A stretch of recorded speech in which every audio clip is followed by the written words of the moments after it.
अस्सलाम वालेकुम। वालेकुम सलाम। जी तो तव्हांखे ख़बर आहे पेट्रोल 461 रुपया लीटर थी वियो आहे। पाकिस्तान जी तारीख़ में पहिरों दफ़ो एतिरो महांगो थी वियो आहे। पोइ तव्हां छा सम्झो था आवाम जे लाइ केतिरो नुक़सानकार आहे?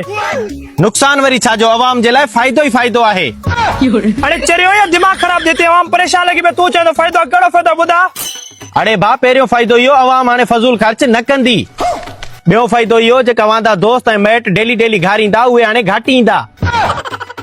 ऐं टियों फ़ाइदो जेको बि तव्हांजो सोले वारो कमकार हूंदो उहो हाणे तव्हां पैदल कंदा वे।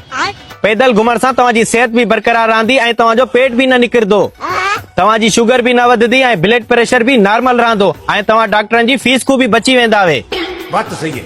ऐं चौथो फ़ाइदो ॿुध, तव्हां मोटरसाइकिल घटि हलाईंदा वे, न सर्विस करणी पवंदी, न मोबिल चेंज करणो पवंदो ऐं न ई ट्यूनिंग करणी पवंदी। तव्हां एक्सीडेंट को बि बची वेंदा वे। अच्छा।